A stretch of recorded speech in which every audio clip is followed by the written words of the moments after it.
광복 77주년과 안디옥교회 창립 38주년을 맞으면서 우리는 하나님 주시는 온전하고 분명한 광복의 복을 누리기를 바랍니다. 진정한 광복은 우리가 여호와의 땅이 되는 것입니다. 오늘 본문에서 여호와께서 자기의 땅을 극진히 사랑하신다는 축복과 사랑의 언약을 말씀하셨는데 온전한 회복, 광복의 언약이 됩니다. 그러나 먼저 하나님이 타락한 이스라엘 백성들에게 요엘 선지자를 통해서 재앙을 선포하고 경고하신 것을 우리는 생각해야만 합니다. 요엘서 1장 4절에 하나님이 사탄의 땅이 된 이스라엘에게 임한 재앙의 무섬에 대해서 팥중이가 남긴 것을 메뚜기가 먹고 메뚜기가 남긴 것을 느치가 먹고 느치가 남긴 것을 황충이 먹었다.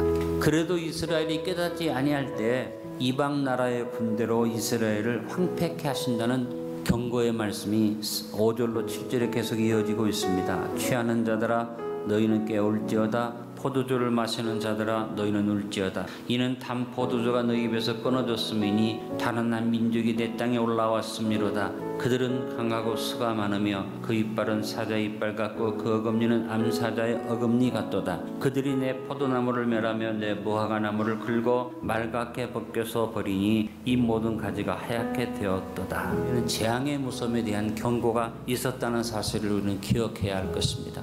고조선 이래 한국 민족 역사에 있어서 최고의 국가가 바로 오늘 우리가 살고 있는 자유 대한민국입니다. 모범적인 자유민주주의 국가로서 자유화를 이룬 나라가 됐고 계급 타파를 이루고 노비 신분이 없어졌습니다. 최악의 빈곤국으로 떨어져 있다가 세계 10위권의 경제력으로 급성장한 10세기 역사에서 유일무이한 기적을 이룬 나라라는 것은 우리를 비롯해서 세계 모든 나라들이 다 인정하는 것입니다. 세계에서 가장 잘 사는 나라 중에 하나입니다. 이와 같은 축복 속에 있으면서도 슬픈 사실은 우리 국민들이 대한민국을 자랑스럽게 생각하지 않는다는 데 있습니다. 2014년을 기억합니다. 세월호 사건이 기점이 되어져서 우리나라의 헬조선이라는 자조적인 신조어가 갑자기 널리 퍼지면서 폭발적으로 유행하기 시작했습니다. 헬조선이라는 이 말은 헬, 지옥이라는 말과 조선의 합성어입니다. 마치 지옥과 같은 한국이라는 뜻을 담은 신조어였습니다. 2016년에는 하루에도 수차례 들을 정도로 많이 쓰이는 말이 되어졌고 다행하게도 2017년 5월 이후로는 이 사용 빈도가 급감하면서 이 용어가 우리 사회에서 사라져가는 것 같아서는 아직도 자조적인 비판글이나 유튜브 등에서 여전히 어렵지 않게 찾아볼 수 있는 단어가 헬조선입니다.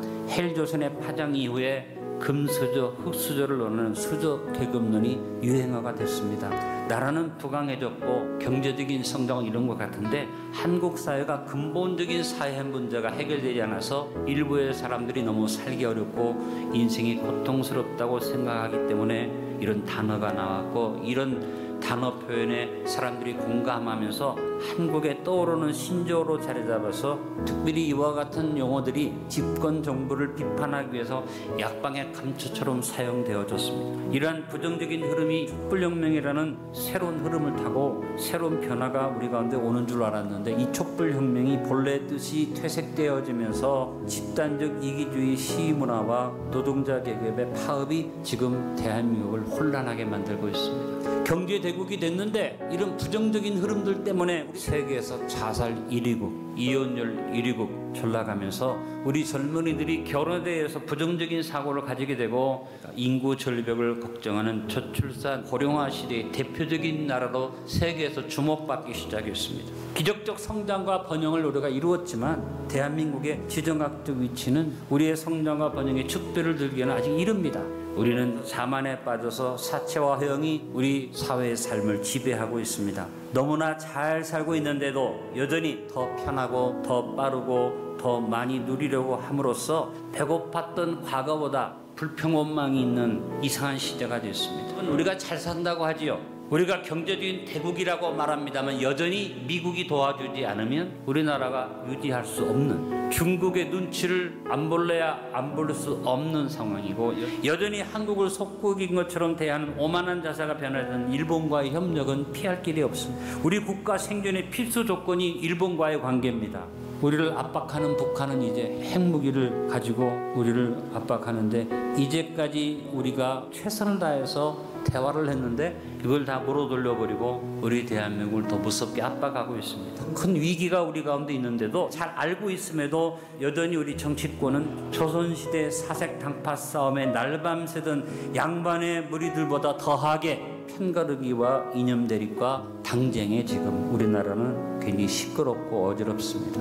대한민국의 가장 큰 위기는 창조 질서를 무너뜨리는 사탄의 괴계가 무섭고 집요하게 진행되어져서 각종 비윤리적인 악법이 인권이라는 이름을 앞세워 추진되고 있다는 것입니다. 소수자 인권 보호라는 이름 아래 우리 사회에 용납되면 안 되는 무서운 저지 행위들이 오히려 합법적인 것으로 국민들에게 인식되고 있고, 이러한 사탄의 정략에 교회들이 같이 동조되어져서 적그리스도의 역사를 이루어가고 있다는데 오늘의 문제가 심각합니다.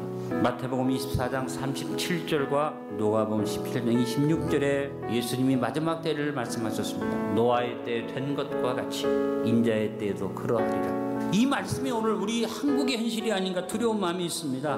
노아의 때에 대한 경고를 기억합시다. 창세기 6장 5절로 8절에 여호와께서 사람의 죄악이 세상에 가득함과 그의 마음으로 생각하는 모든 계획이 항상 악할 뿐임을 보시고 땅 위에 사람 지으셨음을 한탄하사 마음에 근심하시고 이르시되 내가 창조한 사람을 내가 지면에서 쓸어버리되 사람으로부터 가축과 기는 것과 공중의 새까지 그리하리니 이는 내가 그것들을 지었음을 한탄함이니라 하시니라. 그러나 노아는 여호와께 은혜를 입었더라. 지금 우리가 살고 있는 이 대한민국의 현실이 노아 시대처럼 하나님이 한국을 축복하신 것을 한탄하시고 우리를 멸하기로 작정하신다면 우리 어떻게 할까 하는 두려움이 있습니다. 제가 오늘 부정적인 얘기를 많이 했습니다. 우리나라의 부정적인 모습을 갖고 비판하는 게 아닙니다.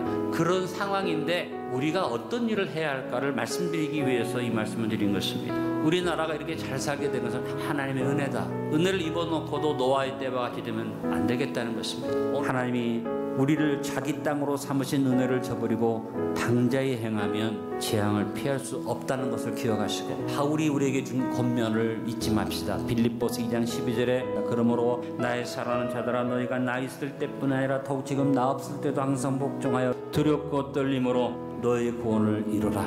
우리 한국교회가 이걸 기억해야 됩니다.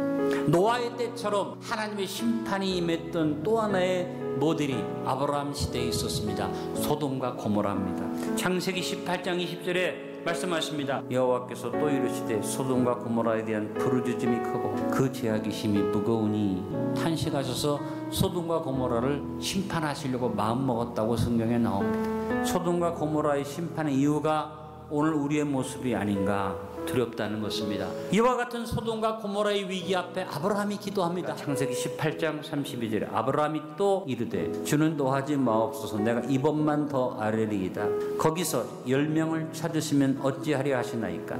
이르시되 내가 10명으로 말미암아 멸하지 아니하리라. 저는 오늘 여러분에게 하나님의 진노와 심판에 대한 두려움을 전하고 여러분 마음을 불안하게 하려고 하는 것 아니라 창립 38주년을 맞은 우리 안디옥 교회가 이 시대의 위기를 맞은 대한민국의 의인 10명이 되어서 하나님의 진노와 심판이 우리나라에 임하지 않기를 기도하자고 호소하는 것입니다. 여러분 우리가 대한민국을 구하는 영웅호구로는 될 수 없겠지만 하나님의 진노가 지나가게 하는데 필요한 10명의 기도는 우리가 이룰 수 있지 않겠습니까? 대한민국에 하나님이 진노하고 심판을 내리시려고 해도 안디옥 교회를 비롯해서 살아있는 교회들 몇 교회만 살아있다면 의인 10명의 역사를 이룬다면 우리에게 임하던 재앙이 물러가지 아니할까? 그런 마음으로 오늘 이 말씀을 증거하는 것입니다. 광복 77주년을 맞이하면서 이스라엘에게 임하였던 하나님의 재앙을 생각하며 두렵고 떨리는 마음으로 회개의 순종을 이루고 깨어 일어나야 합니다. 창립 38주년 만에 우리 안디옥 교회가 깨어 회개의 순종을 이루고 소돔과 고모라에서 찾지 못했던 의인 10명을 이루어 디아코니아를 실천하는 교회가 되어야 하겠습니다.